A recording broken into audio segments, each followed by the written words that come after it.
अब आंखों की जांच व ऑपरेशन के लिए इलाहाबाद का सबसे आधुनिक आंखों का अस्पताल सिटी आंखों का अस्पताल व चश्मा घर ही सुविधाएं व विश्व स्तरीय आधुनिक मशीनें, वेल क्वालिफाइड स्टाफ, सफेद मोतिया के लेंस, ऑपरेशन बिना टीका, बिना टांका, बिना पट्टी, बिना परहेज, world famous American phaco machine द्वारा आंखों की सामान्य जांच व आंखों से संबंधित पुराना बीडीओ ऑफिस के सामने मेन बाजार इलाहाबाद।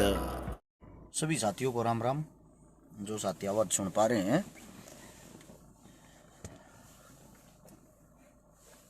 आयुष फॉर्मर मेरे भाई, फॉर्मर राम राम मेरे भाइयों को, सभी साथियों को जय किसान।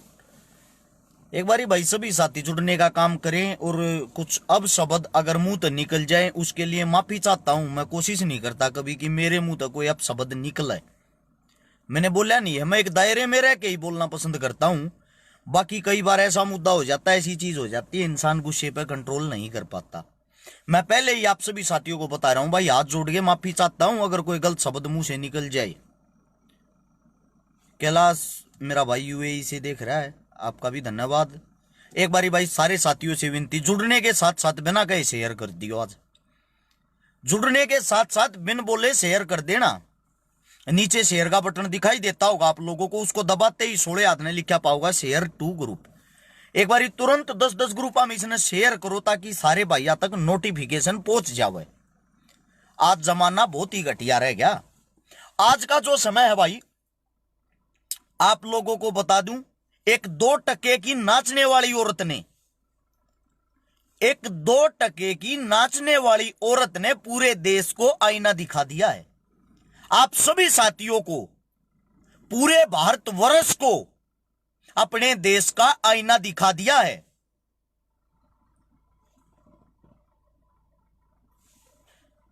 पता होगा आप लोगों को, एक कंगना रनौत नाम की औरत है जिसको अवार्ड मिला है। उसने बहुत बड़े बड़े तीर मारे हैं, उसको अवार्ड दिया है भारतीय सरकार ने, उसको सम्मानित किया है। एक एकता कपूर है, आप लोग शायद भूल गए होंगे। एकता कपूर नाम याद रख लेना। आज से 1-1.5 साल पहले मुद्दा हमने उठाया था। मेरा भाई था फौजी असलापुर, हमारी टीम थी हरस चकारा टीम, हमारे भाईचारे ने मिलकर एक मुद्दा उठाया था जिसमें एकता कपूर ने एक वेब सीरीज में भारतीय सेना का अपमान किया था। भूल जाते हो आप लोग, भूल पड़ जाती है बहुत ही जल्दी। आप लोगों को याद दिलवाना पड़ता है। उस बेशरम भांड औरत को भी मैं माफी चाहता हूं, किसी औरत के बारे में यह शब्द इस्तेमाल नहीं करना चाहता जो मेरे मुंह से निकलेंगे। उस बेशरम भांड औरत को भारतीय सेना का अपमान करने की खुशी में भारतीय सरकार ने अवार्ड से सम्मानित किया है। और एक वैश्या, एक बाजारू औरत जो पैसों के लिए अपना जिस्म बेचती है, मैंने किसी अखबार में भी पढ़ा था, मैंने किसी किताब में भी पढ़ा था, कंगना रनौत कपड़ों की तरह हर रोज अपने आशिक बदलती है। अब आपको अंदाजा हो गया होगा उसकी सोच का, आपको अंदाजा हो गया होगा उसकी ताकत का। वो बाजारू औरत, वो वैश्या औरत पूरे भारतवर्ष के आज तक जितने भी शहीद, जितने भी क्रांतिकारी हुए हैं, उन सब के मुंह पर उसने एक ऐसा थप्पड़ मारा है, उन सभी परिवारों को एक ऐसा तमाचा मारा है। उस बाजारू औरत ने बोला है भारत देश तो 2014 में आजाद हुआ है, यानी कि जब इसका बाप मोदी प्रधानमंत्री बना ना, जब भारत देश आजाद हुआ।